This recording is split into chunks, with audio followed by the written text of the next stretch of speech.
లూకాసు వార్త 1వ అధ్యాయము 77 నుంచి 80 వరకు ఉన్న వచనాలు ఒకసారి చదువుకుందాం. లూకాసు వార్త 1వ అధ్యాయము 77 నుంచి 80 వరకు ఉన్న వచనాలు ఒకసారి చదువుకుందాం. 77వ వచనం.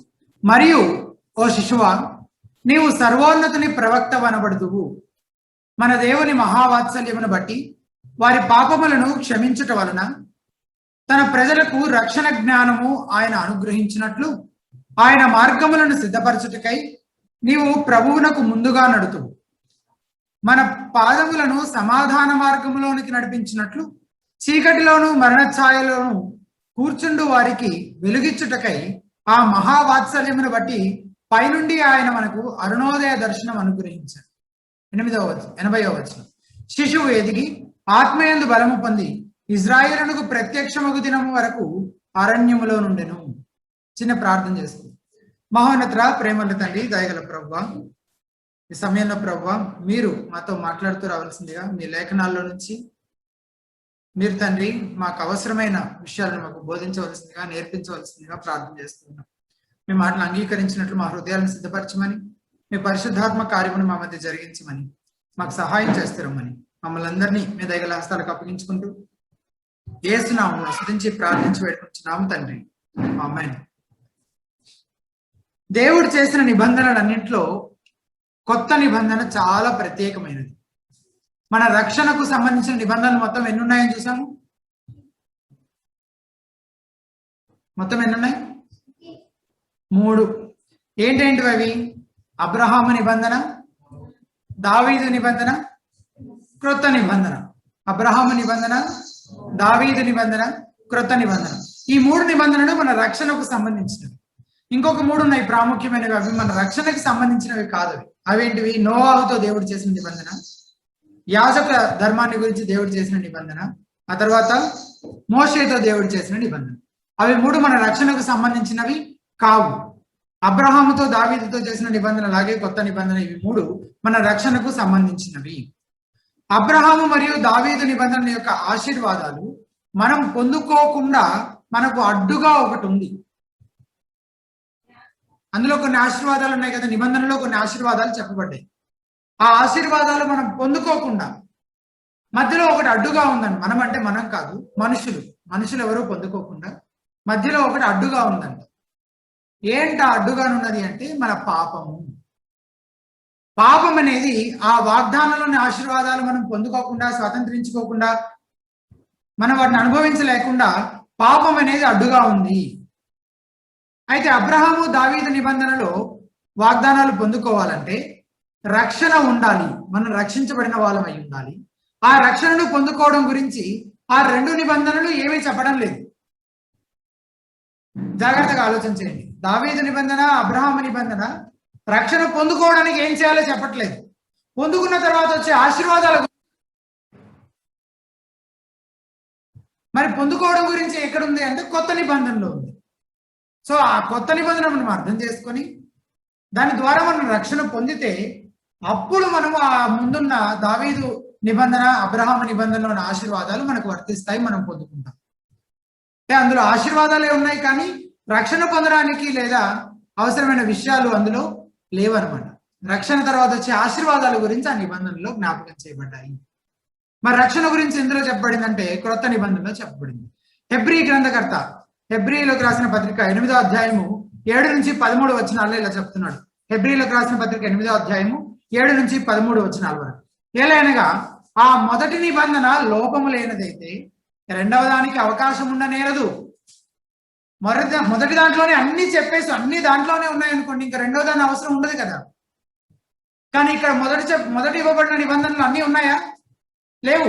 మనం ఎలా రక్షణ పొందాలో, పాప క్షమాపణకి సంబంధించిన విషయాలు ఆ మొదటి నిబంధనలో లేవు కాబట్టి తర్వాత అవసరమయ్యాయి. 8వ వచనం. అయితే ఆయన ఆక్షేపించి వారితో ఇలాగ చెప్పుచున్నాడు, ప్రభు ఇట్లనను, ఇదిగో యొక్క కాలము వచ్చుచున్నది, అప్పటిలో ఇజ్రాయేలు ఇంటి వారితోనూ యూదా ఇంటి వారితోనూ నేను క్రొత్త నిబంధన చేయుదును. ఆ మాట గమనించారా? క్రొత్త నిబంధన చేస్తానంటున్నాడు. హెబ్రీలకు రాసిన పత్రిక 8వ అధ్యాయము 7 నుంచి 13 వచనాల వరకు. 8వ వచనం చివరి మాట చూస్తున్నాం. నేను క్రొత్త నిబంధన చేయుదును అని ఉంది 8వ వచనం 9వ వచనం. అది నేను ఐగుప్తు దేశంలో నుండి వీరి పితరులను వెలుపలికి రప్పించుటకై వారికి చెయ్యి పట్టుకొనిన దినమున వారితో నేను చేసిన నిబంధన వంటిది కాదు. అప్పుడు కూడా నేను ఒక నిబంధన చేశాను ఐగుప్తు నుంచి వారిని బయటికి తీసుకొచ్చేటప్పుడు. కానీ ఈ క్రొత్త నిబంధన అటువంటిది కాదండి. ఈ క్రొత్త నిబంధన ఏమనగా వారు నా నిబంధనలో నిలవలేదు గనుక నేను వారిని అలక్ష్యం చేసి తినని ప్రభువు చెప్పుచున్నాడు. 10వ వచనము. ఆ దినములైన తర్వాత ఇజ్రాయేల్ ఇంటి వారితో నేను చేయబో నిబంధన ఏదనగా వారు మనస్సులో నా ధర్మ విధులను ఉంచెదరు, వారి హృదయముల మీద వాటిని వ్రాయుదును, నేను వారికి దేవుడునయుందును, వారు నాకు ప్రజలయుందురు. 11వ వచనం. వారిలో ఎవడును ప్రభువును తెలుసుకొనుడని తన పట్టణస్థునికైనను తన సహోదరునికైనను ఉపదేశము చేయడు. వారిలో చిన్నలు మొదలుకొని పెద్దల వరకు అందరూ నన్ను తెలుసుకొందురు. నేను వారి దోషముల విషయమై దయకలిగి వారి పాపములను ఇకను ఎన్నడూ జ్ఞాపకము చేసుకొనను. పోయిన వారం అంతకు ముందు వారం మనం దావీదు నిబంధన అబ్రహాము నిబంధన గురించి చూసాం కదా. అందులో పాపము క్షమించబడటం గురించిన ప్రస్తావన ఎక్కడైనా వచ్చిందా? రాలేదు. ఆ పాపముతో వ్యవహరించకుండా రక్షణ అనే ఆశీర్వాదం కానీ దానివల్ల వచ్చే ప్రయోజనాలు కానీ మనకు వర్తించవు. ఆ పాపక్షమాపణ గురించి ఎక్కడ ప్రస్తావించబడిందంటే దేవుడి కొత్త నిబంధన ద్వారా మనకు ఆ పాపక్షమాపణ అనుగ్రహించాడు. 12వ వచనం చూడండి.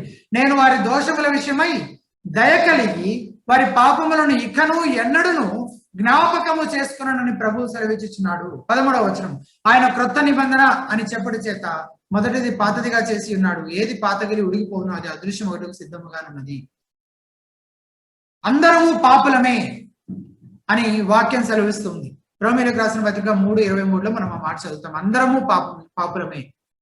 మనిషి యొక్క పాపపు స్వభావాన్ని గురించి పౌలు ఇలాగన్నాడు. రోమీయులకు రాసిన పత్రిక 3వ అధ్యాయం 10 నుంచి 18 వచనాలు ఒకసారి చదువుదాం. రోమా 3:10-18 వరకు ఉన్న వచనాలు. ఇందును గూర్చి వ్రాయబడినది ఏమనగా, నీతిమంతుడు లేడు, ఒక్కడునూ లేడు, గ్రహించువాడెవడునూ లేడు, దేవుని వెదకువాడెవడునూ లేడు, అందరూ త్రోవ తప్పి ఏకముగా ఏమయ్యారంట? పనికి మాలిన వారైరి, మేలు చేయవాడు లేడు, ఒక్కడైనూ లేడు, వారి గొంతుక తెరచిన సమాధి, తమ నాలుకతో మోసము చేయుదురు, వారి పెదవుల క్రింద సర్ప విషమున్నది, వారి నోటి నిండా శపించుటయు పగయు ఉన్నవి, రక్తము చిందించుటకు వారి పాదములు పరిగెత్తుచున్నవి, నాశనమును కష్టమును వారి మార్గములో ఉన్నవి, శాంతి మార్గము వారు ఎరుగరు, వారి కన్నుల ఎదుట దేవుని భయము లేదు.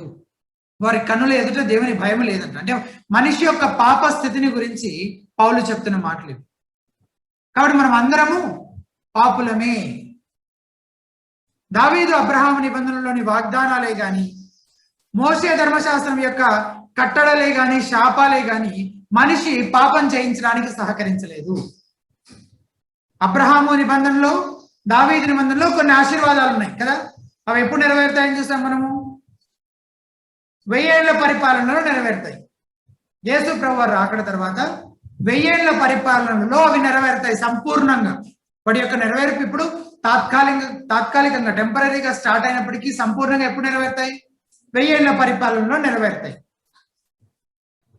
కానీ పాపము నుంచి విడిపించడానికి అవి ఏమైనా మనకి సహకరించాయా అంటే సహకరించలేదు.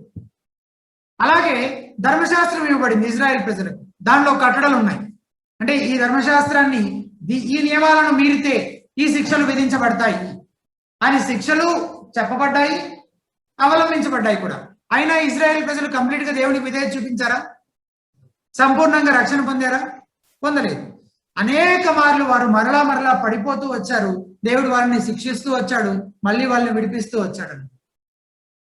వాళ్ళు పాపం చేయడము, పడిపోవడము, దేవుడు వాళ్ళని శిక్షించడము, డిసిప్లిన్ చేయడము, మళ్ళీ వాళ్ళు ప్రభు అని దేవుడి దగ్గరికి రావడము, దేవుడు వాళ్ళని కనికరించి మళ్ళీ తిరిగి సమకూర్చడం. ఈ సైకిల్ ఎన్నిసార్లు రిపీట్ అవుతున్నట్లు చూస్తాం మనం పాత నిబంధనలో. ఆదికాండం నుంచి చివరి వరకు ఇదే చూస్తూ ఉంటాం అన్నమాట మనం. అంటే ఆ ముందు ఇవ్వబడిన వాగ్దానాలు ఏవైతే ఉన్నాయో అవి వాళ్ళని వాళ్ళ పాపం నుంచి బయటకు రావడానికి, పాపాన్ని జయించడానికి సహకరించలేదు. ధర్మశాస్త్రం ఇవ్వబడింది, కొన్ని కట్టడలు ఇవ్వబడ్డాయి. ఆ శాపాలకి కట్టడలకి కూడా భయపడి వాళ్ళు పాపాన్ని జయించే ప్రయత్నము చేయలేకపోయారు, అందులో నుంచి బయటికి రాలేకపోయారు. ఆ నిబంధనలోని వాగ్దానాలే గాని, ధర్మశాస్త్రంలోని కట్టడలేని కానీ వారు ఆ పాపం జయించడానికి సహకరించలేదు. ధర్మశాస్త్రము మనకు ఉపయోగపడుతుంది.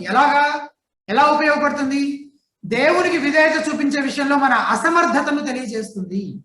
సంపూర్ణంగా మనమే దేవుడికి విధేయత చూపించడము సాధ్యపడదు. ధర్మశాస్త్రాన్ని మొత్తం అంతా ఉన్నట్టుగా ఎవరైనా ఆచరించగలిగిన వారు ఉన్నారా చరిత్రలో? యేసు ప్రభువారు తప్ప ఎవరు లేరు. కాబట్టి అది మన అసమర్థతను తెలియజేస్తుంది. ఒకటి అంటే పాపంలో పతనమైపోయిన మనము సంపూర్ణంగా దేవునికి విధేయత చూపిస్తూ లోబడటము మనంతట మనకే సాధ్యపడదు అనే మన అసమర్థతను తెలియజేస్తుంది. అలాగే దేవుని యొక్క కనికరము, కృప, ఆయన క్షమాపణ యొక్క అవసరతను తెలియజేస్తుంది. అది లేకపోతే మన రక్షణ పొందడం అసాధ్యం. ఆయన మన పాపములను క్షమించకుండా మన పాపాలకు అవసరమైనంత శిక్ష మనం అనుభవించేసి ఇంతటితోటి న్యాయంగా మనకు రావాల్సిన శిక్ష మనం అనుభవించేసాం కాబట్టి ఇక సరిపోయింది, మనం నీతిమంతులను అనుకోవచ్చు అనే పరిస్థితి ఉందా? లేదు. మన పాపానికి రావాల్సిన శిక్ష అది నిత్య నరకం. అంటే ఎల్లకాలము మనం నరకంలో ఉన్నా మన శిక్షకి అది ఇంకా పూర్తి అవ్వదనమాట. మన శిక్ష అంతటి శిక్ష మన మీద ఉంది కాబట్టి మనం ఆ శిక్షనంతటిని సాటిస్ఫై చేసేసి ఈ శిక్ష నేను అనుభవించాను కాబట్టి ఇంక అయిపోయింది, నేను ఇకపై నేను నీతిమంతుడిని అని చెప్పే పరిస్థితి కూడా లేదు. అంటే మన పాపం అంత గొప్పది, మన పాపం అంత గొప్పదై ఉన్నది కాబట్టి అటువంటి పరిస్థితి లేదు. కాబట్టి మన విధేయత చూపించలేని మన అసమర్థతను ధర్మశాస్త్రం తెలియజేస్తుంది. అలాగే దేవుని కనికరము, కృప, క్షమాపణ యొక్క అవసరతను, అవి అవసరం మనకు అనే వాటి యొక్క అవసరతను మనకు తెలియజేస్తుంది. ఒకసారి గలతీయులకు రాసిన పత్రిక 3వ అధ్యాయం 24వ వచనం చూడండి. గలతీయులకు రాసిన పత్రిక 3వ అధ్యాయం 24వ వచనం.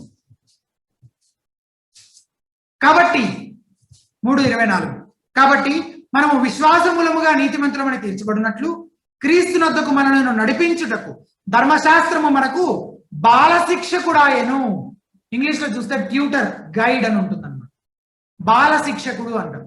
ఎందుకంట? ఎవరి దగ్గరికి మనల్ని నడిపించడానికంట? క్రీస్తునొద్దకు మనల్ని నడిపించడానికి. చాలా జాగ్రత్తగా అర్థం చేసుకోవాలి. క్రీస్తునొద్దకు మనల్ని నడిపించడానికి ధర్మశాస్త్రం ఎందుకు ఇవ్వబడింది? క్రీస్తునొద్దకు మనలను నడిపించడానికి ధర్మశాస్త్రము మనకు బాల శిక్షకుడాయను, మనకు మార్గదర్శనం, మనకు దారి చూపిస్తుంది అనమాట. మనల్ని అటువైపుగా ఆ డైరెక్షన్ లో మనల్ని నడిపిస్తుంది యేసు ప్రభువు వారి దగ్గరికి ధర్మశాస్త్రము. జకర్యా మెస్సియా రావడం ద్వారా ఆ పాత నిబంధనలోని నిబంధనల యొక్క ఆశీర్వాదాలు నెరవేరబోతున్నాయి అని ఎరిగిన వాడే స్తుతిస్తూ వాటి గురించి జ్ఞాపకం చేసుకుంటున్నాడు కదా జకర్యా. ఆ అబ్రహాము నిబంధన, దావీదు నిబంధన ఏవైతున్నాయో,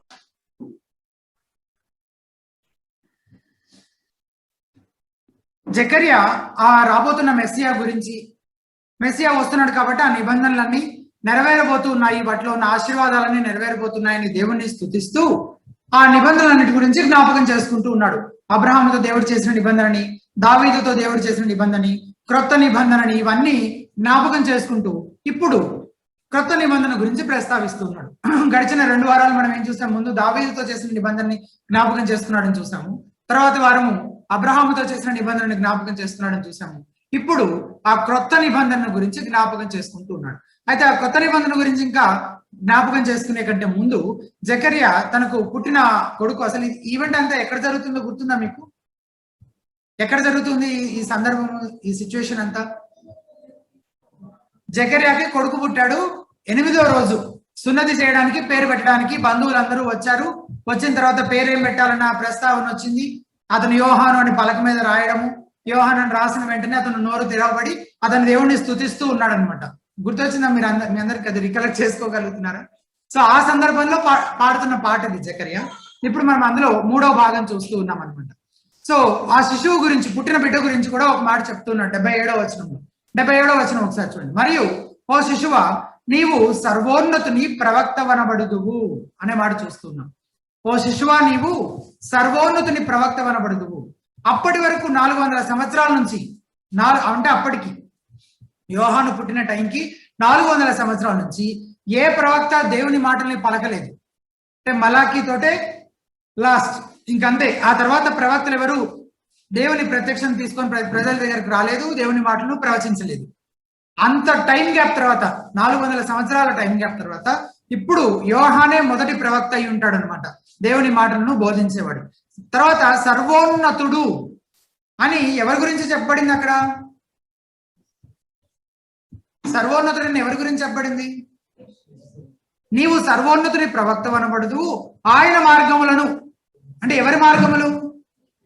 యేసు ప్రభు వారి మార్గములు. ఇక్కడ ఆయన అంటే యేసు ప్రభు వారు అయినప్పుడు పైన సర్వోన్నతుడు అంటే ఎవరవుతారు? యేసు ప్రభు వారే. కాబట్టి నీవు సర్వోన్నతుని ప్రవక్త అనబడదు అంటే ఆ సర్వోన్నతుడు ఎవరో కాదు, ఆయన యేసు ప్రభు వారే.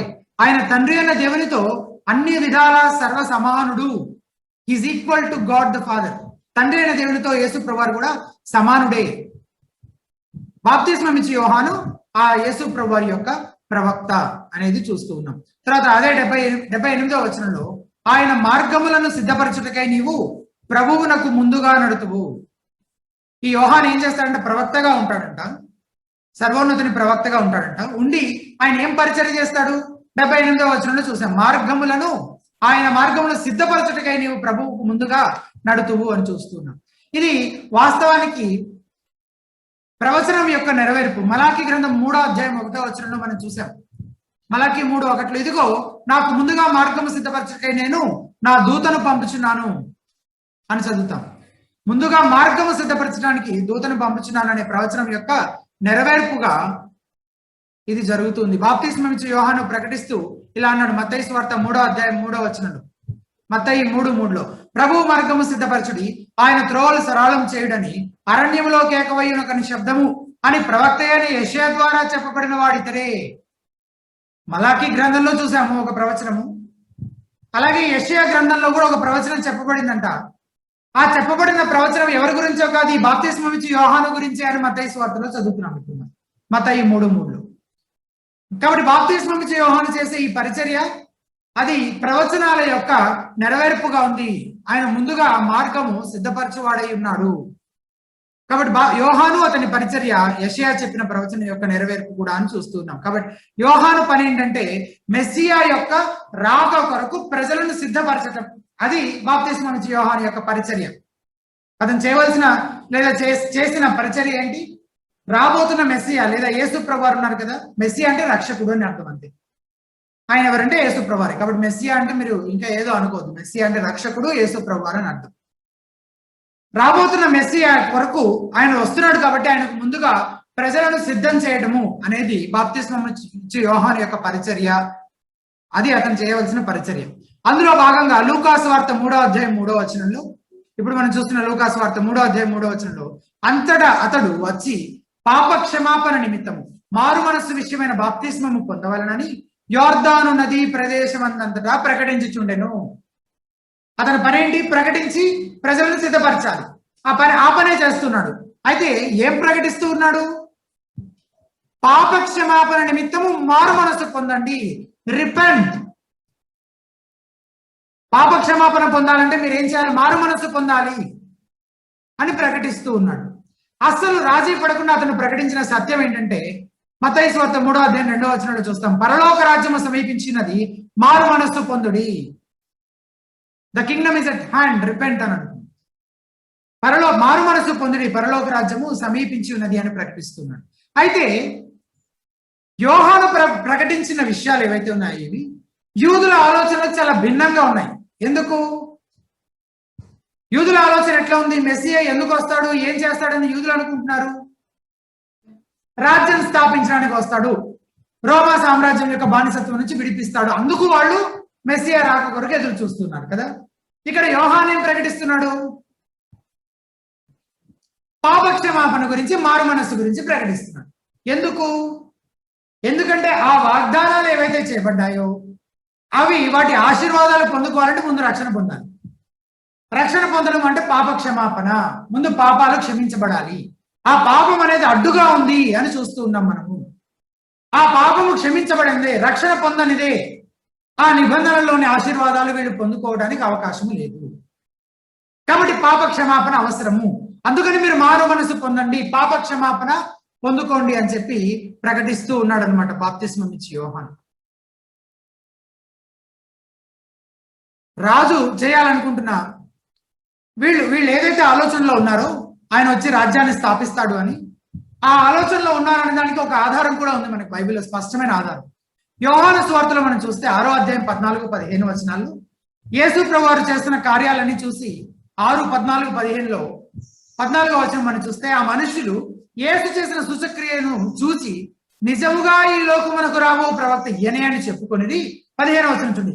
రాజుగా చేయుటకు వారు వచ్చి తను బలవంతముగా పట్టుకొనబోచున్నారని యేసు ఎరిగి, బలవంతంగా పట్టుకొని ఈయన రాజు చేసేయాలని చూస్తున్నారంట వాళ్ళందరూ. ఎంత స్పష్టంగా ఉంది కదా ఈ వచనంలో. యూదుల యొక్క ఆలోచన ఎట్లా ఉంది, అసలు వాళ్ళు ఏం ఎక్స్పెక్ట్ చేస్తున్నారు ఆ టైంకి. కానీ యేసు ప్రభువారు ఎందుకు వచ్చారు? అవి రెండు చాలా భిన్నంగా ఉన్నాయి కదా. రాజుగా వస్తాడు, తప్పక వస్తాడు. ఎప్పుడు? రెండవ రాకడలో. కానీ మొదటి రాకడలో ఆయన దాసుడుగా వచ్చాడు. నీ నిమిత్తము నా నిమిత్తము మన పాప క్షమాపణ నిమిత్తము బలపడానికి తను తాను తగ్గించుకొని ఒక సాధారణ మామూలు మనిషిగా ఆయన ఈ భూమి మీదకి వచ్చాడు. యాజ్ అ సర్వెంట్, ఒక దాసుడుగా మాత్రమే ఆయన మొదటి రాకడలో ఈ భూమి మీదకి వచ్చాడు. రాజుగా కూడా రాబోతున్నాడు ఎప్పుడంటే అది రెండవ రాకడు. కానీ వీళ్ళకి ఆ వ్యత్యాసము వీళ్ళకి అర్థం కాలేదు. ఎందుకంటే వాళ్ళకి మనకు అనుగ్రహించబడినంత సంపూర్ణంగా ప్రత్యక్షత అనుగ్రహించబడలేదు. వాళ్ళకి 66 పుస్తకాల బైబిల్ లేదు వాళ్ళ దగ్గర. వాళ్ళకి ఎంత అనుగ్రహించబడిందో అందులో వాళ్ళు అర్థం చేసుకునే ప్రయత్నం చేశారు. కాబట్టి వాళ్ళు ఆలోచన ఒకలాగుంది, కానీ అక్కడ మొదట రాకడ దేవుని యొక్క ఉద్దేశము వేరుగా ఉన్నది. ఆ నిబంధనల ఆశీర్వాదాలు పొందుకోవాలంటే ముందు పాపముతో వ్యవహరించవలసి ఉంది. కొత్త నిబంధనలో అనుగ్రహించబడిన పాప క్షమాపణ వాళ్ళు పొందుకోవాల్సింది. కానీ యోహాను అందుకు భిన్నంగా బోధిస్తూ ఉన్నాడని చూస్తాం. మీరు మారు మనసు పొందండి, పాప క్షమాపణ పొందండి అని అంటున్నాడు కదా. మరి యేసు ప్రభువారు యోహాను బోధిస్తున్న సమయానికి ఇంకా శిలువలో చనిపోలేదే. బాప్తిస్మం ఇచ్చి యోహాను బోధిస్తున్న టైంకి యేసు ప్రభువారు శిలువలో చనిపోయారా? చనిపోలేదు కదా. మరి పాప క్షమాపణ ఎట్లా వస్తుంది? తన శ్రోతలు ఎవరైతే తన బోధిస్తూ ఉన్న వర్తమానాన్ని వింటూ ఉన్నారో, బాప్తిస్మం ఇచ్చి యోహాను బోధించే వాటిని వింటూ ఉన్నారో, వాళ్ళందరూ పాపక్షమాపణ పొందే వీలుందా? యేసు ప్రభువారు ఇంకా చనిపోలేదు కదా అప్పటికి. ఆ మాటకు వస్తే అసలు జకర్యా రక్షణ పొందాడు ఇంతకి. ఇంకా ఆ విషయానికి వస్తే అసలు పాత నిబంధన భక్తులు ఎట్లా రక్షణ పొందారు? ఎట్లా రక్షణ పొందారు? విశ్వాసము ద్వారా రక్షణ పొందారు. విశ్వాసము ద్వారా వారు కూడా నీతిమంతులని తీర్చబడ్డారు. అవునా?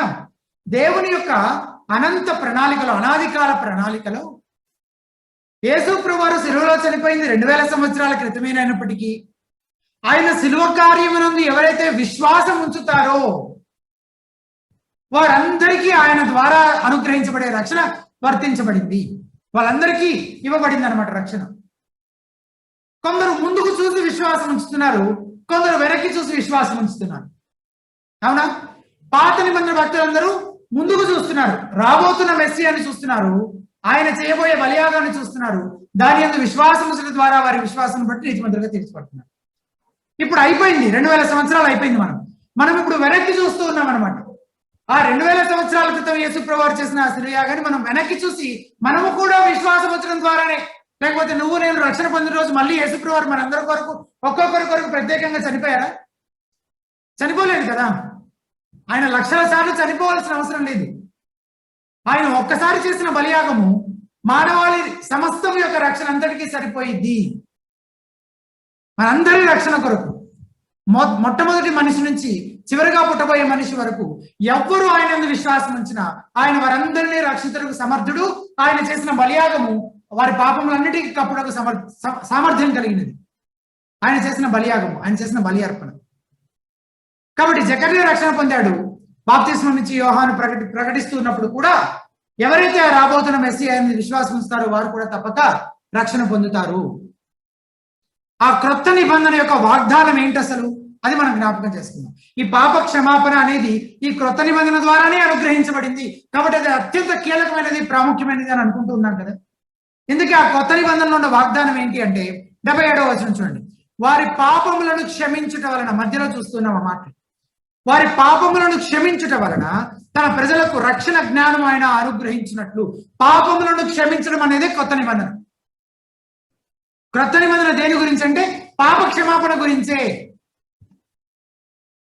ఇంతకు ముందు మనం చూసిన విధంగా అబ్రహాము దావీదు నిబంధనలో వాగ్దానం చేయబడిన ఆశీర్వాదాలు మనం పొందుకోవాలంటే ముందు దేవుడు తన సార్వభౌమత్వంలో అనుగ్రహించే ఈ రక్షణ జ్ఞానాన్ని మనం పొందుకోవాలి. జ్ఞానం అంటే ఇక్కడ జ్ఞానం కాదు, పాప క్షమాపణ పొందిన అనుభవంలోనికి వస్తారు అని అర్థం అనమాట. ఆ ఎక్స్పీరియన్స్ లోనికి వస్తారు, పాప క్షమాపణ పొందిన ఆ అనుభవంలోనికి వస్తారు అని అర్థం. ఆ జ్ఞానం అన్నమాట. అంతేగాని జ్ఞానం అంటే ఇంక వేరే ఏదో జ్ఞానం కాదు. మోషే ఈ క్రొత్త నిబంధన యొక్క ఆవశ్యకతను గురించి ప్రస్తావిస్తాడు. ఎక్కడ? తన తరువాత వాగ్దాన దేశాన్ని స్వతంత్రించుకోబోయే కొత్త తరానికి మోషే బోధిస్తూ ఉంటాడు. ఎక్కడ? ద్వితీయోపదేశ కాండంలో. ద్వితీయోపదేశ కాండం అంతా కూడా మోషే తర్వాతి తరానికి బోధించేటువంటి విషయాలు అన్నమాట. అంటే ముందు తరం వారందరూ గతించిపోయారు అరణ్యంలోని. మోషే వాగ్దాన ప్రదేశంలోనికి మోషే ఎంటర్ అవ్వలేదు, దేవుడు అనుమతించలేదు. కానీ తన తర్వాత యెహోషువ యొక్క నాయకత్వంలో ఆ వాగ్దాన దేశంలోనికి మిగిలిన ఇజ్రాయెల్ ప్రజలందరూ ఎంటర్ అవ్వబోతున్నారు. కానీ వారందరూ కొత్త తరం వారు. అంటే ఐగుప్తుల నుంచి వాళ్ళు బయటకు వచ్చినప్పుడు వాళ్ళందరూ చిన్న చిన్న పిల్లలు అనమాట. ఇప్పుడు వాళ్ళు పెద్దగా అయిపోయారు, ముందు తరం వారందరూ చనిపోయారు. ఈ కొత్త తరానికి దేవుడు అసలు ఐగుప్తుల నుంచి ఎట్లా తీసుకొచ్చాడు, అబ్రహాము చేసిన వాగ్దానం ఏమిటి, మనకి ఇచ్చిన ధర్మశాస్త్రం ఏంటి, ఇవన్నీ ఒక్కసారి జ్ఞాపకం చేస్తున్నాడు ఆ కొత్త తరానికి మోషే. మీరు వెళ్ళబోతున్నారు కదా వాగ్దాన దేశంలోకి, అక్కడ మీరు ఎట్లా ఉండాలి, ఎట్లా నడుచుకోవాలి, మీ దేవుడు ఎవరు, మీరు ఎవరిని ఆరాధన చేయాలి, ఎవరిని ఆరాధన చేయకూడదు అని జ్ఞాపకం చేస్తూ చెప్పిన విషయాలే ద్వితీయోపదేశకాండ గ్రంథం అంతా కూడా. అలా జ్ఞాపకం చేస్తూ దేవుడు తనతో చేసిన నిబంధనల గురించి ప్రస్తావిస్తాడనమాట. అక్కడ ద్వితీయోపదేశకాండం 30వ అధ్యాయము మొదటి 3 వచనాలు ఒకసారి చూడండి. ద్వితీయోపదేశకాండము 30వ అధ్యాయం మొదటి 3 వచనాలు. నేను నీకు వినిపించిన ఈ సంగతులన్నీ అనగా దీవెనయు శాపమును నీ మీదకి వచ్చిన తరువాత నీ దేవుడైన యెహోవా నిన్ను వెళ్ళగొట్టించిన సమస్త జనుల మధ్య నువ్వు వాటిని జ్ఞాపకం చేసుకుని నీ దేవుడైన యెహోవా వైపు తిరిగి నేడు నేను నీకు ఆజ్ఞాపించిన సమస్తమును బట్టి నీ పూర్ణ హృదయంతోను నీ పూర్ణాత్మతోను ఆయన మాట నీవును నీ సంతతి వారును విని ఎడల ఆయన నిన్ను చెరలో నుంచి తిరిగి రప్పిస్తాడు అని చెప్పబడింది. చెరలో నుంచి నిన్ను తిరిగి రప్పిస్తాడు అంటే చెరలోకి వెళ్తారు కదా, వెళ్తేనే కదా తిరిగి రప్పించేది. శాపమును నీ మీదకి వచ్చిన తర్వాత నీ దేవుడైన యెహోవా నిన్ను వెళ్ళగొట్టించిన సమస్త జనులు అంటే ఆయన నిన్ను వెళ్ళగొడతాడు, వేరే అన్య దేశంలోనికి నిన్ను వెళ్ళగొడతాడు ఆయన అని చెప్తూ ఉన్నాడు. ఈ తిరిగి రప్పించడము అనేది ఇంకా పూర్తిగా జరగలేదు. అంటే కొన్నిసార్లు గుంపులుగా 2-3 సార్లు ఇజ్రాయెల్ ప్రజలు యూదులే కానీ తిరిగి రావడం జరిగింది, కానీ సంపూర్ణంగా ఇజ్రాయెల్ ప్రజలంతా తిరిగి రావడం అనేది సాధ్యపడలేదు. చాలా మంది అక్కడే ఉండిపోయారు, బబులోన్లో ఉండిపోయారు చాలా మంది. అయితే దేవుని వైపు వారు తిరిగి వారు తమ హృదయాలతోటి ఇక్కడ అయితే వారు దేవుని వైపు తిరిగి రక్షించబడాలంటే ముందుగా దేవుడు వారి హృదయాలను సున్నతి చేయాలి అని 6వ వచనంలో చదువుతున్నాం. అదే ద్వితీయోపదేశకాండం 30వ అధ్యాయంలో 6వ వచనంలో చదువుతున్నాం. దేవుడు వారి హృదయాలను ఏం చేయాలంటే సున్నతి చేయాలి. 6వ వచనం చూడండి. మరియు నీవు బ్రతుకుటకై నీ పూర్ణ హృదయంతోను నీ పూర్ణాత్మతోను నీ దేవుడైన యెహోవాను ప్రేమించినట్లు నీ దేవుడైన యెహోవా తనకు లోబడుటకు నీ హృదయమునకు నీ సంతతి వారి హృదయమునకు సున్నతి చేయును. ఇది క్రొత్త నిబంధనకు సంబంధించిన విషయం. పాపి అయిన మనిషి హృదయము మార్పు చెందాలి. మోషే, అబ్రహాము, దావీదు నిబంధనలకు హృదయాన్ని మార్చే శక్తి లేదు. అక్కడ పాపమును గురించి, హృదయం మార్చబడడం గురించి, మారు మనసు గురించి ఆ నిబంధనలో ఎక్కడ ప్రస్తావన లేదు. అసలు క్రొత్త నిబంధన గురించి, దాని యొక్క ఆవశ్యకతను గురించి ఇక్కడ మోషే నిబంధనలో కొంతవరకు జ్ఞాపకం చేశాడు. అంటే వాళ్ళు వెళ్ళిపోతారు, పట్టబడతారు, చెరపట్టబడతారు అంటే దాని అర్థం ఏంటి? విధేయత చూపించడంలో విఫలం అవుతారు అని. విధేయత చూపించడంలో విఫలం అవుతారు అని అర్థము. సో అట్లా విఫలమవుతూ దేవుడు మళ్ళీ వాళ్ళని కొంతమందిని తీసుకొస్తూ మళ్ళీ వాళ్ళు పాపంలో పడిపోతూ ఈ రీతి అట్లా కొనసాగుతూనే ఉంటుంది. ఎప్పటి వరకు అంటే ఎప్పుడైతే వాళ్ళు వారి హృదయాలను సున్నతి చేస్తారంటే హృదయం మార్పు అవసరము, హృదయం మార్పు చెందాల్సిన అవసరం ఉంది. ఈ క్రొత్త నిబంధన గురించి ఇంకా స్పష్టంగా ఇర్మియా గ్రంథం 31వ అధ్యాయంలో రాయబడింది. ఇర్మియా 31వ అధ్యాయం 34వ వచనం. ఇర్మియా గ్రంథము 31వ అధ్యాయము 31 నుంచి 34 వరకు ఉన్న వచనాలు. ఇదిగో నేను ఇజ్రాయేల్ వారితోనూ యూదా వారితోనూ క్రొత్త నిబంధన చేయు దినములు వచ్చుచున్నవి. క్రొత్త నిబంధన చేస్తానని చెప్తున్నాడు దేవుడు. ఇదే యెహోవా వాక్కు. ఏంటి ఆ నిబంధన? ఆ నిబంధన ఏంటనేది మనం అర్థం చేసుకునే ప్రయత్నం చేస్తున్నాం. 32వ వచనం. అది ఐగుప్తుల నుండి వారిని రప్పించుటకై నేను వారికి చెయ్యి కొనిన దినమున వారి పితరులతో నేను చేసిన నిబంధన వంటిది కాదు. ఐగుప్తీయులను బయటికి తీసుకొచ్చినప్పుడు నేను ఒక నిబంధన చేశాను, అయితే ఈ క్రొత్త నిబంధన అటువంటిది కాదు. నేను వారి పెనిమిటినైనను వారు ఆ నిబంధనను భంగము చేసుకున్నది. ఇదే యెహోవా వాక్కు. 33వ వచనం. ఈ దినములైన తర్వాత నేను ఇజ్రాయేల్ వారితోనూ యూదా వారితోనూ చేయబో నిబంధన ఇది, వారి మనస్సులలో నా ధర్మ విధి ఉంచెదను, వారి హృదయముల మీద దాని వ్రాసెదను. యెహోవా వాక్కు ఇదే. నేను వారికి దేవుడైందును, వారు నాకు జనులెదురు, వారు మరియనుడును యెహోవా గురించి బోధన అందదురు అది అని తమ పొరుగు వారికి గాని తమ సహోదరులకు గాని ఉపదేశము చేయరు. నేను వారి దోషములను క్షమించి వారి పాపమును ఇక ఎన్నడూ జ్ఞాపకము చేసుకున్నాడు కనుక అల్పులేమి ఘనులేమి అందరూ నన్ను ఎరుగుదురు. ఇదే యెహోవా వాక్యం. పాప క్షమాపణ గురించిన మాటలు ఇక్కడ చూసారా మీరు? 34వ వచనం చివరిలో మధ్యలో నుంచి, నేను వారి దోషములను క్షమించి, ఇది కొత్త నిబంధన. వారి దోషములను క్షమిస్తాను, వారి పాపములను ఇక్కడ ఎన్నడూ జ్ఞాపకము చేసుకొనను. పాప క్షమాపణకు సంబంధించింది క్రొత్త నిబంధన. ఇర్మియా ఈ మాటలు పలుకుతున్న నాటికి ఉత్తర దేశమైన ఇజ్రాయెల్ చెరపట్టబడింది. సొలొమోను తర్వాత అంటే రాజులు పరిపాలన చేయడం ప్రారంభించినప్పుడు మొదట సౌలు, తర్వాత దావీదు, తర్వాత సొలొమోను, ఈ ముగ్గురు రాజులు పరిపాలన చేస్తారు. సొలొమోను పరిపాలన తర్వాత ఇజ్రాయెల్ రాజ్యం రెండుగా చీలిపోతుంది. ఉత్తర భాగము ఇజ్రాయెల్ అంటే దక్షిణ భాగాన్ని యూదా అని అంటారు. సో ఈ ప్రవచనం ఇర్మియా చెప్పేటప్పటికీ ఉత్తర దేశం ఆల్రెడీ చెరపట్టబడింది. ఇప్పుడు యూదుల సంగతి, యూదుల టర్న్ అనమాట. ఇప్పుడు యూదులు వేళ్ళు లెక్క పెట్టుకుంటూ ఉన్నారు వాళ్ళ టర్న్ కోసం. యూదులు కూడా చెరపట్టబడి తీసుకొని వెళ్ళిపోతారు. బబులోను రాజు యూదులను కూడా చెరపట్టి తీసుకొని వెళ్ళిపోతారు. కాబట్టి ఆ సమయంలో వాళ్ళని బలపరచడం కోసం దేవుడు కొన్ని మాటలు చెప్తూ ఉన్నాడు. ఈ క్రొత్త నిబంధనకు సంబంధించిన విషయాలు వాళ్ళకి జ్ఞాపకం చేస్తున్నాడు దేవుడు. ద్వితీయోపదేశ కాండంలో మోషేతో ఏ సంగతులు అయితే చెప్పాడో ఆ మాటలనే ఇక్కడ కూడా జ్ఞాపకం చేస్తున్నాడు అనమాట. ఏమంటారంటే వారి పితరులతో నేను చేసిన నిబంధన వంటిది కాదు, అయితే ఇందుకు భిన్నంగా దేవుడు క్రొత్త నిబంధనలో ఏమంటారంటే వారి మనస్సులలో నా ధర్మ విధి ఉంచేదను, వారి హృదయముల మీద దాన్ని వ్రాసెదను అని చెప్తూ ఉన్నాడు ఇర్మియాతో. ఇర్మియా చెప్తూ ఉన్నాడు అన్నమాట ఈ ప్రవచనం. ఆ యెహెజ్కేలు 36వ అధ్యాయము 26వ వచనం ఒకసారి చూస్తే, యెహెజ్కేలు గ్రంథం 36:26, నూతన హృదయము నీకు ఇచ్చేదను, నూతన స్వభావము నీకు కలుగజేసేదను. ఈ క్రొత్త స్వభావము, నూతన హృదయము అనే మాటలు క్రొత్త నిబంధనలో మనం ఎక్కువగా చదువుతూ ఉంటాం కదా. కానీ వాస్తవానికి అది క్రొత్త నిబంధనలో వాగ్దానం చేయబడింది అనమాట. దాని గురించి ఈ ఓల్డ్ టెస్ట్మెంట్ యెహెజ్కేలు గ్రంథంలోనే మనం చూస్తున్నాం. 36వ అధ్యాయము 26వ వచనం, నూతన హృదయము మీకు ఇచ్చేదను, నూతన స్వభావము మీకు కలుగజేసేదను, రాతి గుండె మీలో నుండి తీసివేసి మాంసపు గుండెను మీకు ఇచ్చేదను. ఈ క్రొత్త నిబంధనలో అతి ప్రాముఖ్యమైన విషయం ఏంటంటే మనిషి పాపము నుంచి విడిపించబడటము, పాప క్షమాపణ పొందుకోగలటము, మారు మనసు పొందడము, నూతన హృదయాన్ని పొందుకోవటము. యోహాను సువార్త 6వ అధ్యాయం 44వ వచనం ప్రకారం దేవుడు పాపులను తన దగ్గరికి తానే ఆకర్షిస్తాడు. అలా ఆయన దగ్గరకు వచ్చిన వారికి ఇవ్వబడిన వాగ్దానం ఏంటంటే ఇందాక మనం చదివిన 34వ వచనంలోని వాగ్దానం, నేను వారి దోషములను క్షమించి వారి పాపములను ఇక నెన్నడూ జ్ఞాపకము చేసుకున్నాను.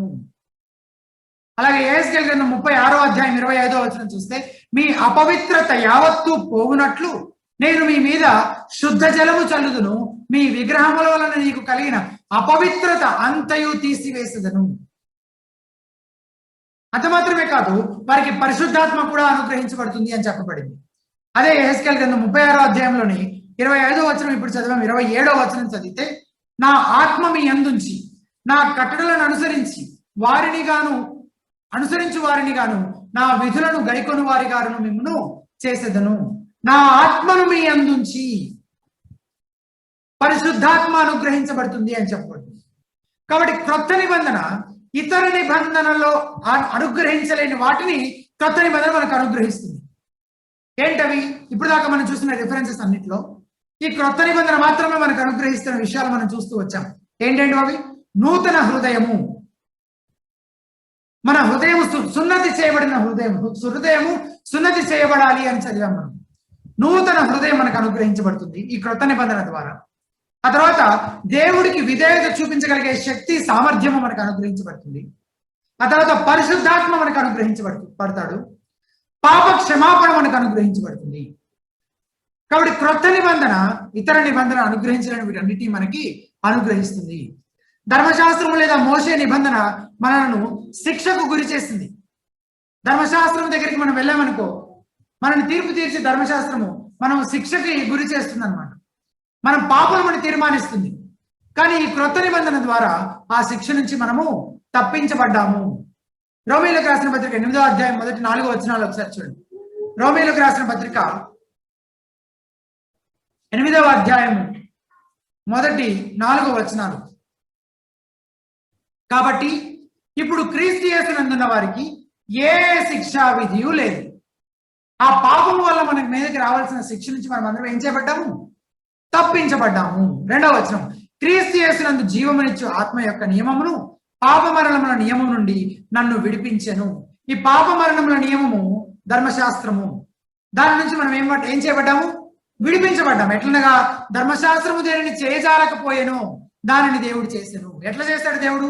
ధర్మశాస్త్రం చేయలేకపోయింది. ధర్మశాస్త్రము ఎవరికి ఇవ్వబడింది? మోషే ద్వారా మనకి ఇవ్వబడింది కదా, ఇజ్రాయెల్ ప్రజలకు ఇవ్వబడింది ధర్మశాస్త్రం. ఆ ధర్మశాస్త్రం వలన మన పాపాల నుంచి మనం జయించడానికి సహాయపడిందా? లేదు. అది ఏ రకంగానూ మనకు సహాయపడలేదు. కానీ ఆ ధర్మశాస్త్రము దేనిని చేయజాలకపోయినో దాన్ని దేవుడు చేశాడు. అదేంటి? పాప క్షమాపణ, మన రక్షణ. అది దేవుడే చేశాడు. ఎట్లా చేశాడు? ఆ పాత నిబంధనలు చెప్పిన నిబంధనల ద్వారా కాదు, క్రొత్త నిబంధన ద్వారా.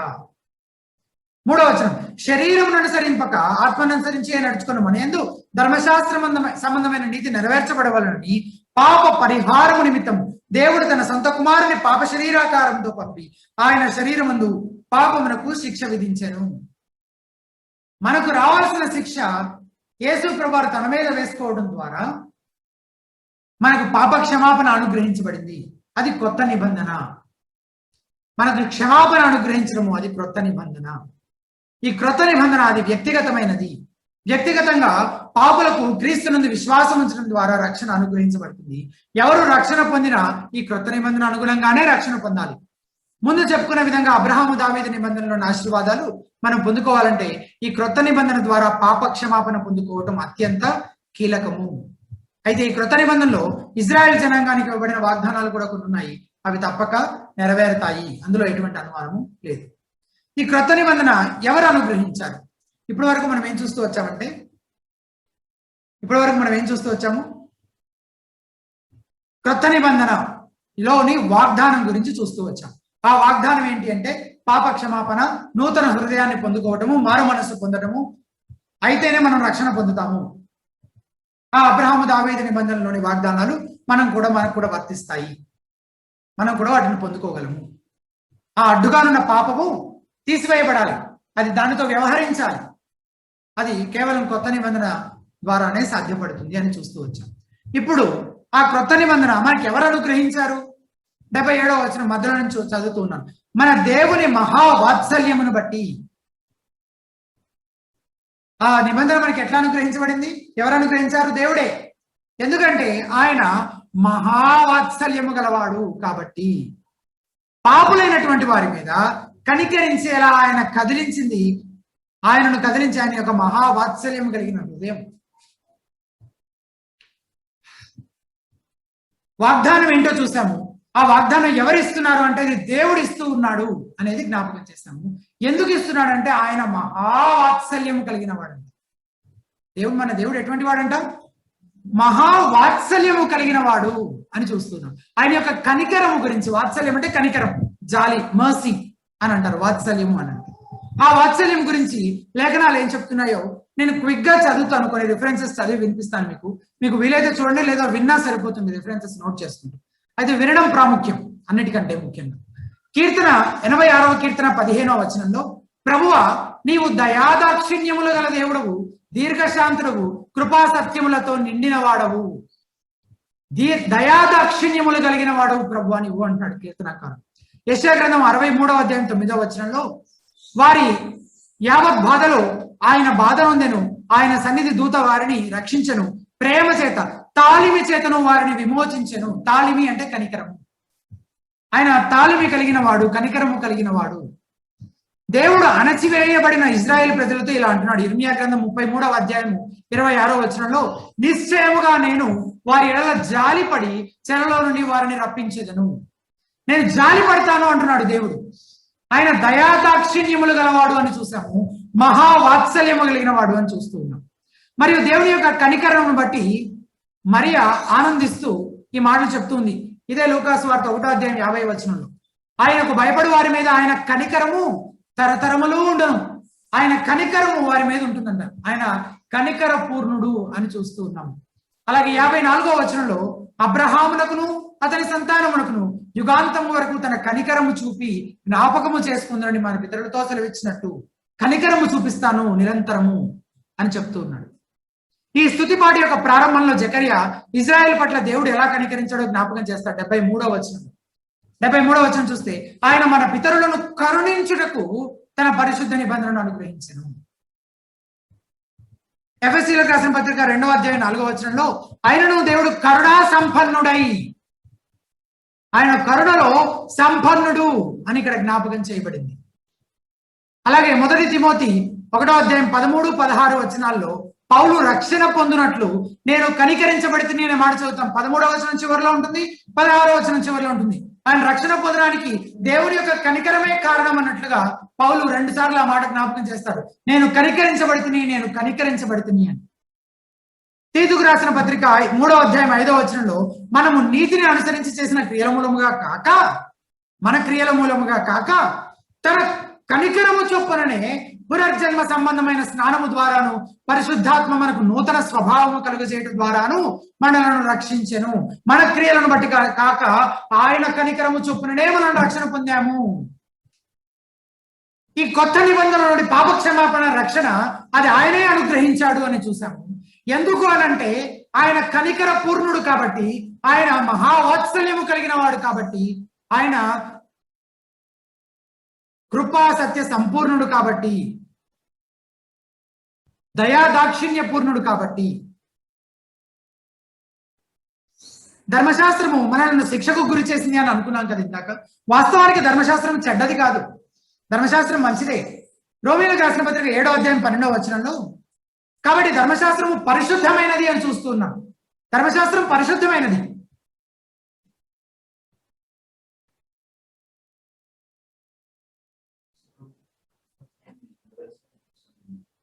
అవును, ధర్మశాస్త్రము అది పరిశుద్ధమైనది, ఆజ్ఞ కూడా పరిశుద్ధమైనది, నీతి కలిగి ఉత్తమమైనది అయి ఉన్నది.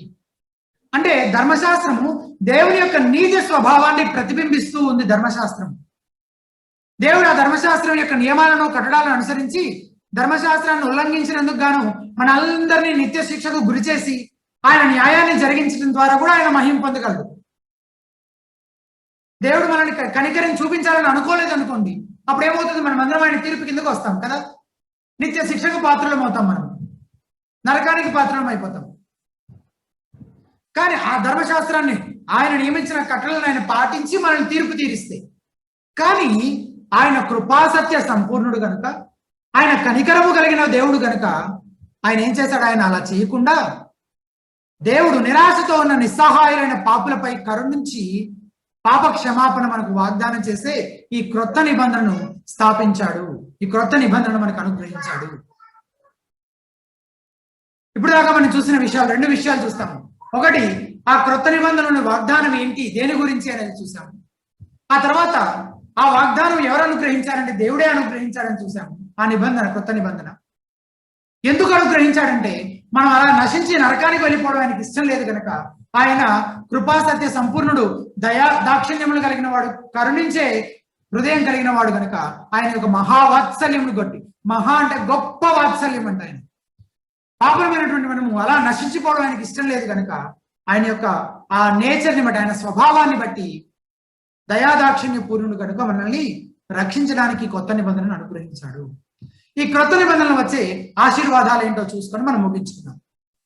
79వ వచనం, మన పాదములను సమాధాన మార్గంలోనికి నడిపించినట్లు చీకటిలోను మరణఛాయలోను కూర్చుండి వారికి వెలుగుచుటకై, తర్వాత చివరిలో పైనుండి ఆయనకు మనకు అరుణోదయ దర్శనం అనుగ్రహించెను అని చూస్తున్నాం. జకర్యా మెస్సియా యొక్క ఆగమనాన్ని అరుణోదయ దర్శనము అంటే ఉదయకాలం దేవుడు సన్ రైజ్ ఉంటుంది కదా, సూర్యుడు ఉదయించడం, ఆ అరుణోదయ దర్శనంతో పోలుస్తూ ఉన్నాడు అనమాట. ఎక్కడి నుంచి వస్తుందంట ఇది? పైనుంచి అంటే పరలోకము నుంచి, పైనుండి ఆయన మనకు అరుణోదయ దర్శనం అనుగ్రహించడం చూస్తున్నాం చివరిలో. కాబట్టి ఇది ఎక్కడి నుంచి అనుగ్రహించబడింది? పైనుంచి అంటే పరలోకము నుంచి. కాబట్టి మెస్సియా ఎవరు అని జకర్యా చెప్తూ ఉన్నాడంటే, పరలోకము నుంచి వచ్చిన గొప్ప వెలుగుగా అభివర్ణిస్తూ ఉన్నాడు. ఆ రక్షణ అనే వెలుగు చీకటిలోను మరణ ఛాయలోను కూర్చుండు వారి మీద ప్రసరించబోతూ ఉంది. అర్థమవుతుందా మీకు? మెస్సియా గురించి మాట్లాడుతున్నాడు ఇక్కడ జకర్యా. రక్షకుడు గురించి మాట్లాడుతూ ఆయన్ని ఈ అరుణోదయ దర్శనము అని చెప్పి పైనుంచి దిగి వస్తూ ఉన్నది. దాని యొక్క వెలుగు రక్షణ. ఆ రక్షణ ఈ చీకటిలో కూర్చున్న వాళ్ళకి, అలాగే మరణ ఛాయలో కూర్చున్న వాళ్ళకి ఈ రక్షణ అనే వెలుగు ప్రసరించబడుతుంది వాళ్ళ మీద. ఆ అరుణోదయ దర్శనం ఎవరంటే యేసు ప్రభు వారే. ఆయనే మెస్సియా కాబట్టి ఆయన రాబోతూ ఉన్నాడు. అలా ఆ సూర్యుడు ఉదయించినప్పుడు ఆ రక్షణ అనే వెలుగు ఈ చీకటిలో ఉన్న వారికి, అలాగే ఈ మరణ ఛాయల్లో ఉన్న వారి మీద ప్రసరించబడుతుంది. ఈ సమయం గురించి 2వ పేతురు 1వ అధ్యాయం 19వ వచనంలో కూడా ఇలా చెప్పబడింది. 2వ పేతురు 1వ అధ్యాయం 19వ వచనం, తెల్లవారి వేకువ చుక్క మీ హృదయములలో ఉదయించు వరకు ఆ వాక్యము చీకటి గల చోటున వెలుగునిచ్చి దీపమునై ఉన్నది. వాక్యము వెలుగునిచ్చి దీపము అని చెప్తున్నాడు ఇక్కడ. తెల్లవారి వేకువ చుక్క అని చెప్పబడింది యేసు ప్రభువారి గురించి, వాక్యం గురించి. అలాగే యేసు ప్రభువారు తన గురించి తానే చెప్పుకుంటూ ప్రకటన గ్రంథం 22వ అధ్యాయం 16వ వచనంలో ఇలా అంటున్నాడు. ప్రకటన 22:16, నేను దావీదు వేరు చిగురును, సంతానమును, ప్రకాశమానమైన వేకువ చుక్కనై ఉన్నాను అని చెప్తున్నాడు యేసు ప్రభువారు. కాబట్టి ఆ అరుణోదయ దర్శనము, ఆ వేకువ చుక్క ఎవరు? యేసు ప్రభువారే. ఆ మెస్సియాను గురించే మాట్లాడుతూ ఉన్నాడు. చీకటి అనేది వాక్యములో పాపానికి సూచనగా కనబడుతుంది చాలా సార్లు. కాబట్టి దేవుడు వెలుగు, దేవుడేమో పాపమేమో చీకటిగా చెప్పబడితే దేవుడేమో వెలుగుగా చెప్పబడ్డాడు. 1 యోహాను 1వ అధ్యాయం 5వ వచనంలో చూస్తే, 1 యోహాను 5వ వచనం, 1వ అధ్యాయం 5వ వచనం, మేము ఆయన వలన విని మీకు ప్రకటించు వర్తమానం ఏమనగా దేవుడు వెలుగై ఉన్నాడు, ఆయన యందు చీకటి ఎంత మాత్రమును లేదు. దేవుడేమో వెలుగై ఉన్నాడు, అలాగే పాపమేమో, చీకటేమో పాపానికి గుర్తుగా ఉంది. యెషయా గ్రంథము 42వ అధ్యాయము 6 నుంచి 7 వరకు ఉన్న వచనాలు ఒకసారి చూడండి. యెషయా 42, 6-7 వచనాలు. గ్రుడ్డివారి కన్నులు తెరచుటకును, బంధింపబడిన వారిని చెరసాలలో నుండి వెలుపలికి తెచ్చుటకును, చీకటిలో నివసించు వారిని బందీ గృహంలో నుండి వెలుపలికి తెచ్చుటకును యెహోవానగు నేనే నీతి విషయంలో నిన్ను పిలిచి నీ చేయి పట్టుకొని ఉన్నాను. నిన్ను కాపాడి ప్రజల కొరకు నిబంధనగాను అన్ని జనులకు వెలుగుగాను నేను నియమించి ఉన్నాను. అవన్నీ చేయడానికి, గ్రుడ్డివారి కన్నులు తెరచుటకు, చెరసాలలో నుండి వెలుపలికి తీసుకొని వచ్చుటకు, బంధింపబడిన వారిని. ఇవన్నీ ఎవరు చేయాలంట? నేనే చేస్తానంటున్నాడు. ఎందుకు? వాళ్ళందరూ వాళ్ళు చేసుకోలేని విషయాలు కాబట్టి. ఇవన్నీ గుడ్డివాడు తనకు తానే చూపు తెచ్చుకోగలడా? బడినవాడు తనకు తానే చెరసాల నుంచి విడిపించుకోగలడా? చీకటిలో నివసించే వారిని బందీ గృహంలో నుండి వెలుపలికి తీసుకొస్తాడంట ఆయన. ఆయనే చేయవలసినటువంటి పని ఇది. యెషయా 59:9-10 వచనాలు ఒకసారి చూడండి. యెషయా 59:9-10, 9వ వచనం, కావున న్యాయం మాకు దూరముగా ఉన్నది, నీతి మమ్మల్ని కలుసుకొనటలేదు. వెలుగు కొరకు మేము కనిపెట్టుకొనిచున్నాము గాని చీకటి ఏ ప్రాప్తించును, ప్రకాశము కొరకు ఎదురు చూచున్నాము గాని అంధకారంలోనే నడుచున్నాము. గోడ కొరకు గుడ్డివాళ్ళ వలె తడువులాడుచున్నాము, కన్నులేని వారి వలె తడువులాడుచున్నాము. సంధి చీకటి అందువలనే మధ్యాహ్న కాలమున కాలుజారి పడుచున్నాము. బాగుగా బ్రతుకుచున్న వారిలో నుండి చచ్చిన వారి వలె ఉన్నాము.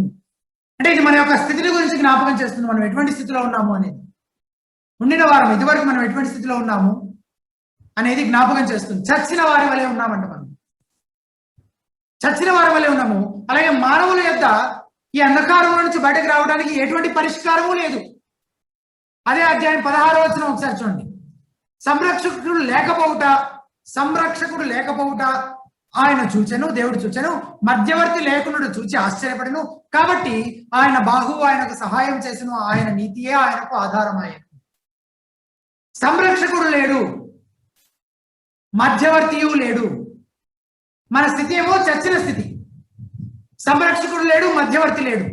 కాబట్టి మన దగ్గర పరిష్కారమే లేదు. అయితే దేవుడే ఆ పరిష్కారాన్ని చూపించాడు. 20వ వచనం 21వ వచనం చూడండి. అదే అధ్యాయం, మల్లుకొనిన వారి యొద్దకును విమోచకుడు వచ్చును. ఎవరైతే మళ్ళుకుంటారో, వారి యొక్క పాపస్థితి నుంచి తిరుగుతారో వాళ్ళకి విమోచకుడు అనుగ్రహించబడతాడు. 21వ వచనం, నేను వారితో చేయ నిబంధన ఇది. ఎవరైతే అలా మళ్ళుకుంటారో వాళ్ళకి విమోచన అనుగ్రహించబడతాడు, వాళ్ళతో నేను ఒక నిబంధన చేస్తాను. ఆ నిబంధన ఏంటంటే, నీ మీద నా ఆత్మయు నేను నీ నోట నుంచి నా మాటలను నీ నోటి నుండి నీ పిల్లల నోటి నుండి నీ పిల్లల పిల్లల నోటి నుండి ఈ కాలం మొదలుకొని ఎల్లప్పుడూ తొలగిపోవని యెహోవా సెలవిస్తున్నాడు.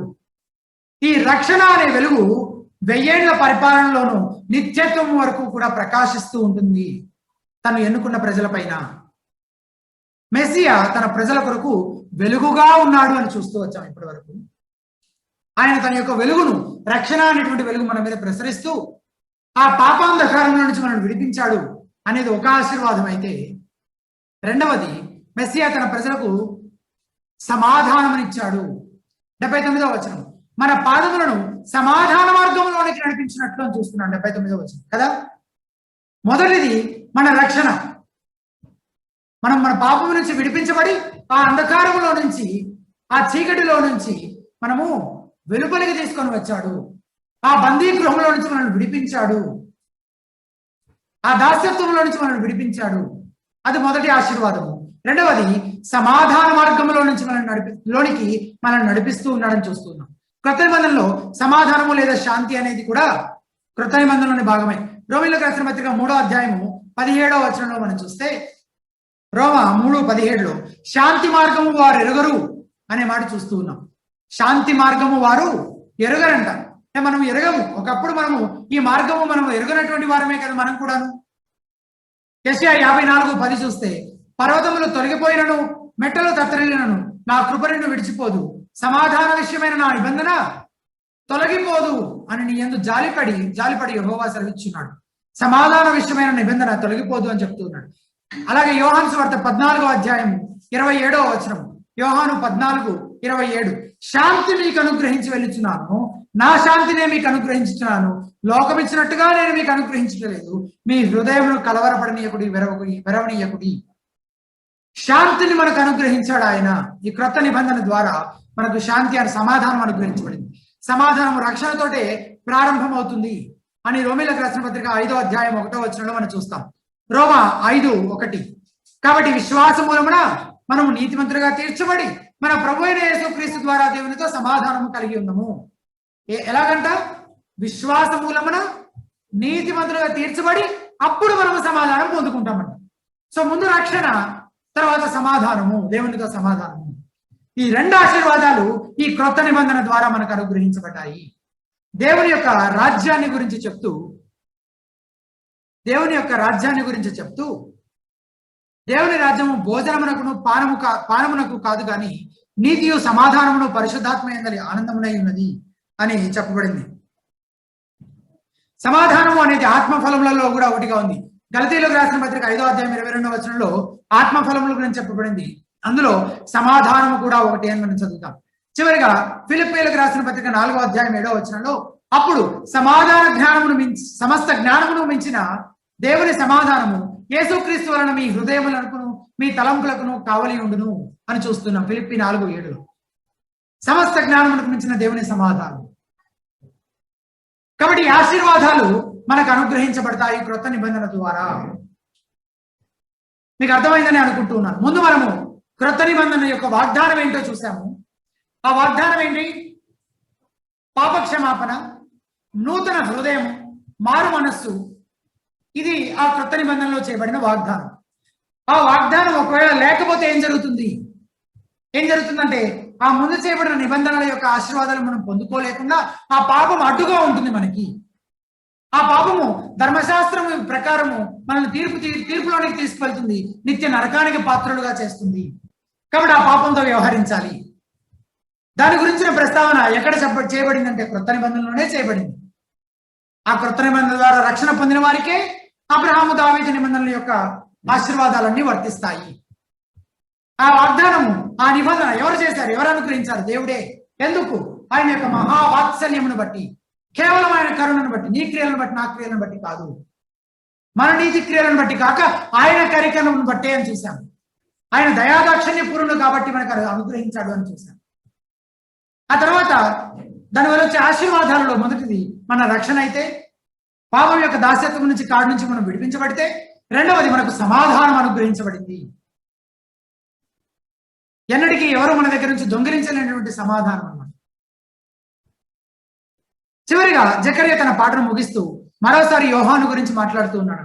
యోహాను గురించి మాట్లాడుతూనే ప్రారంభించాడు. సర్వోన్నతుని ప్రవక్త ఉన్నబడుదువు, ముందుగా నడిచేవాడువు అని ఆయన చేసే పరిచర్య గురించి జ్ఞాపకం చేస్తూ మొదలు పెట్టడము యోహాను గురించి మాట్లాడుతూ మొదలుపెట్టి ముగిస్తూ కూడా యోహాను గురించి మాట్లాడుతూనే ముగిస్తూ ఉన్నాడు. ఏమని? శిశువు ఎదిగి ఆత్మీయ బలం పొంది ఇశ్రాయేలునకు ప్రత్యక్షము దినం వరకు అరణ్యములో నుండెను. అంటే ఆ 8వ దినము దగ్గర క్లోజ్ అయితే సీన్ 3వ అధ్యాయంలో డైరెక్ట్ గా యోహాన్ని మనం ఎట్లా చూస్తామంటే పెద్దగా అయిపోతాడు. అప్పటికి యోహాను పెద్దగా పోయి పరిచర్య ప్రారంభించేసి ప్రసంగిస్తూ ఉంటాడు అనమాట 3వ అధ్యాయంలో. అక్కడ చూస్తాం అనమాట మళ్ళీ యోహాన్ని అలా చూస్తాం. అంటే ఈ మధ్యలో యేసుప్రభు వారి బాల్యం గురించి ఎట్లయితే చెప్పలేదో యోహాను గురించిన బాల్యం గురించి కూడా బైబిల్లో ఎక్కడ ప్రస్తావించబడలేదు. ఇక్కడ మనం 8 రోజుల శిశువుగా చూస్తున్నాం యోహాన్ని. మళ్ళీ ఎక్కడ చూస్తాము? పెద్దవాడైపోయిన యోహాను అరణ్యంలో నుంచి వచ్చి ఇజ్రాయెల్ ప్రజలందరికీ బోధిస్తూ ఉన్నట్లుగా చూస్తాం 3వ అధ్యాయంలో. ఇంకా అంతవరకు ఆ ఎదుగుతూ ఉన్న కాలంలో ఏం జరిగింది అనే దాని గురించి ఈ ఒక్క వచనం మాత్రమే రాయబడింది. ఏమని? ఎదిగి ఆత్మీయ బలం పొంది ఇజ్రాయేలునకు ప్రత్యక్షము దినం వరకు అరణ్యంలో ఉన్నాడు అనేది మాత్రమే ఆయన గురించి ప్రస్తావించబడింది. అలా జకర్యా యోహాను యొక్క పాత్రను గురించి ముందుగానే చెప్పాడు. అతను ఇజ్రాయేలు కొత్త నిబంధన గురించి ప్రకటించబోతూ ఉన్నాడు అనే సంగతి ముందుగానే గ్రహించి, ఇదంతా ఎవరు ప్రకటిస్తారు? ఈ కొత్త నిబంధన గురించి ఎవరు ప్రకటించబోతున్నది? యోహాను. బాప్తిస్మం నుంచి యోహాను కదా, మార్గము సిద్ధపరచడానికి కదా. ఏంటి ఆ సిద్ధపరచడం అంటే? ఇదే సిద్ధపరచడం. పాప క్షమాపణ గురించి చెప్పడము, మారు మనసు గురించి చెప్పడము, వాళ్ళని ప్రభు వైపు తిప్పి ఇదే సిద్ధపాటు. ప్రజలను సిద్ధపరచడం అంటే ఇదే. యోహాను చేసిన పరిచర్య ఇదే. కాబట్టి మెస్సియా వచ్చిన తర్వాత ఈ సంగతులు కూడా జరుగుతాయని ముందుగానే జకర్యా ప్రవచనాత్మకంగా చెప్తూ ఉన్నాడో ఏమో. ఈ పాటలో దానికి సంబంధించిన అతని పరిచర్యకు సంబంధించిన విషయాలు చెప్తూ ఈ క్రొత్త నిబంధన జ్ఞాపకం చేస్తూ ఉన్నాడు జకర్యా. ఈ సంగతులను మనం తలపోసుకుంటూ దయచేసి కొంత సమయం ప్రార్థనలో